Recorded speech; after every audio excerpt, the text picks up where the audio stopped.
Happening now, a protest is getting underway in Wayne, all part of the national movement called Good Trouble Lives On. Organizers say it's in response to the Trump administration and what they call attacks on civil and human rights. Good Day Maine's Asia Reed joins us now live from the protest site with more. Good morning, Jeff and Stephanie. This protest just got underway. More folks are trickling in at the moment, but it's all a part of this national movement. Here to tell me a little bit more is Sue Spalding. She's one of the protesters here today. Good morning. Thanks for coming on. Good morning. So tell me, what is this whole movement for today? What's the purpose? Well, we're part of a group called the Indivisible that promotes nonviolent protest.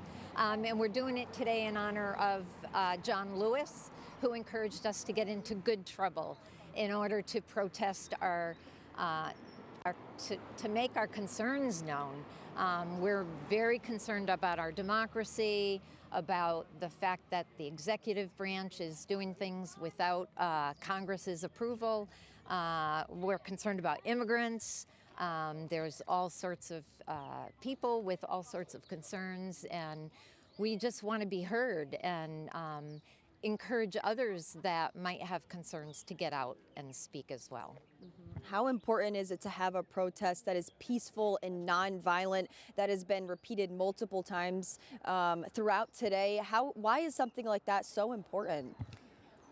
Well, because we believe, violence never is the way to go. And it's just important that, another thing is I think that people will come if they know it's going to be nonviolent and speak out, because I know a lot of people who are afraid to be seen on camera or even on the street. And I think it's important that we do this.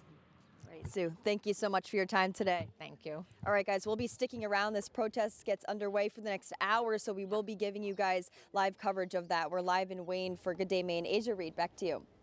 Thank you, Asia. Asia, how is it going? Yeah, good morning, Jeff and Stephanie. This rally has been underway for just about 30 minutes now, and more people have been trickling in as the morning has gone on, and they've been getting some great responses from drivers passing by. Joining me here live is Stan. He's one of the protesters with us this morning. Good morning. Thanks for coming on. Thank you. Tell us a little bit about this protest. What are you guys hoping to get out of today? Well, the history of this country is about people in the streets making things better, from suffrage to civil rights, and way back to the Declaration of Independence. When rights have been taken away, it's people mobilizing back, and we're very concerned about the loss of the rule of law.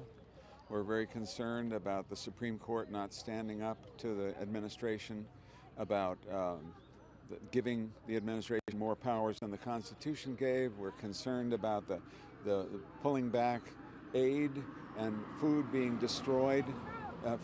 Hundreds of millions of tons of food being destroyed that could feed starving people, SNAP cuts, the treatment of immigrants, all those things. But when we asked our membership about their major concern, it was restoring justice under law, because we feel there's been a real breakdown of due process and the rule of law, and that's what our country's founded on. That's what our country's based on.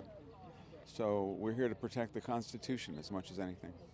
And this day is inspired by Congressman John Lewis. Can you tell us about him and his legacy for our viewers at home that might not know who that is? Well, I was 17, and I saw the first march from Selma to Montgomery. He had been in the Freedom Rides, which is the most probably riskiest thing anyone's ever done, traveling on buses through the South and being beaten and having the buses set on fire to establish the right to integrate buses.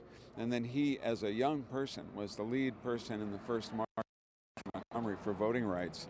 And I watched on television as he and the others were beaten down. He had head injuries for just peacefully asking for the right to vote. And I got on a plane. I went down there myself. And Lewis is the last of that generation of activists who risked their lives for voting rights. Those marches led to the Voting Rights Act. So he's always been an inspiration to all of us, and he moved on to do all kinds of other civil rights and human rights work and go into the Congress. So this is a thank you to him for being such a leader in the movement. All right. Thank you so much for your time this morning, and good luck with the rest of your day. Thank you very much. All right, you guys, we're live in Wayne for Good Day Maine. Asia Reed, back